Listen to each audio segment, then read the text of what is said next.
Hi hello welcome to Andhra Prabha. నేను Sai.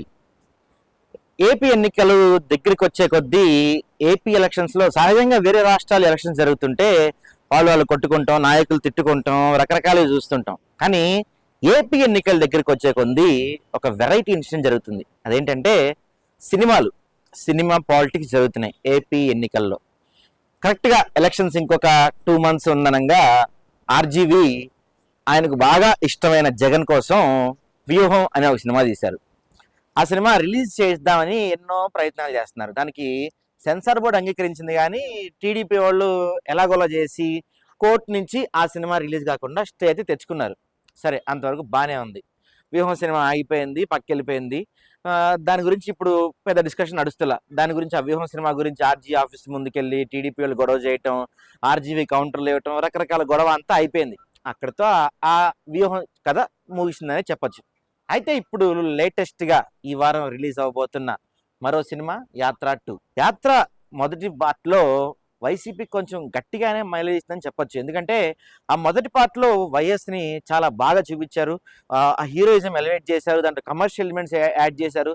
Cinema ఎంత hit అయిందో ఆ సినిమాతో మర్చిపోయినా లేకపోతే తగ్గిపోతుందేమో అనుకున్న వైఎస్ ఇమేజ్ని మళ్ళీ పెంచడానికి యాత్ర సినిమా బాగా ఉపయోగపడిందని చెప్పొచ్చు. ఆ టైంలో యాత్ర వల్ల జగన్కు కొంత ప్లస్ అయిందని ఖచ్చితంగా చెప్పొచ్చు. అయితే అప్పట్లో మమ్ముట్టి యాక్షన్ కానీ, ఆ సినిమా స్క్రీన్ ప్లే కానీ, సినిమాలో పడిన కొన్ని సీన్స్ అవన్నీ వైఎస్ఆర్ని బాగా ఎలివేట్ చేశాయి. ఆయన కాంగ్రెస్ని వ్యతిరేకించారని కానీ, కాంగ్రెస్తో ఆయన ఎలా ఉండేవాళ్ళు, జనానికి ఆయన ఎలా దగ్గరగా ఉండేవాళ్ళు వంటి అంశాలతో యాత్ర సినిమా అయితే వైసీపీకి బాగానే ప్లస్ చేసింది. సో మళ్ళీ ఎలక్షన్స్ వచ్చే టైంకి యాత్ర 2 పేరుతో ఇంకో సినిమా రిలీజ్ చేయబోతున్నారు.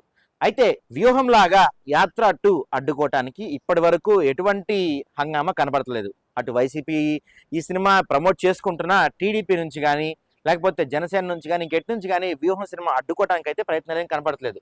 అయితే అనూహ్యంగా వ్యూహం 2 సినిమాని ఈసారి అడ్డుకోవటానికి షర్మిల కొత్తగా నాయకత్వం వహిస్తున్న కాంగ్రెస్ పార్టీ ఈ సినిమాకి అడ్డుపడుతుందంట. ఎందుకంటే ఇప్పుడు యాత్ర 2లో విలన్ గా చూపించబోయేది ప్రత్యేకంగా ఖచ్చితంగా సోనియా గాంధీనే. సో ఇప్పుడు షర్మిల పీసీసీ చీఫ్ గా ఉన్నారు కాబట్టి సోనియా గాంధీని ఆ సినిమాలో విలన్ గా చూపించుతున్నారు. ఖచ్చితంగా ఆ సినిమా మేము ప్రివ్యూ చూడాలని చెప్పి షర్మిల డిమాండ్ చేస్తున్నారు.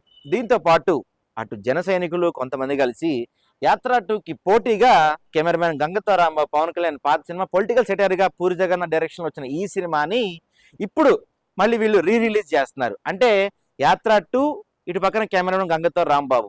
సో యాత్రకి థియేటర్లు దొరకకుండా కానీ, లేకపోతే పవన్ కళ్యాణ్ క్రేజ్తో యాత్ర 2 క్రేజ్ని కొంచెం తగ్గించవచ్చని కానీ, అటు ఇది టీడీపీ ప్లాన్ కావచ్చు, జనసేన ప్లాన్ కావచ్చు, యాత్ర 2కి పోటీగా మరో పొలిటికల్ సెటైర్ మూవీ పొలిటికల్ గంగతో రాంబాబుని వీళ్ళు రిలీజ్ చేస్తున్నారు. అయితే యాత్ర 2కి టీడీపీ నుంచి అడ్డంకులు వస్తాయని చాలా మంది ఎక్స్పెక్ట్ చేశారు. అయితే టీడీపీ నుంచి కాకుండా ఈసారి అనూహ్యంగా యాత్ర 2కి కాంగ్రెస్ నుంచి అడ్డంకులు వస్తున్నాయి.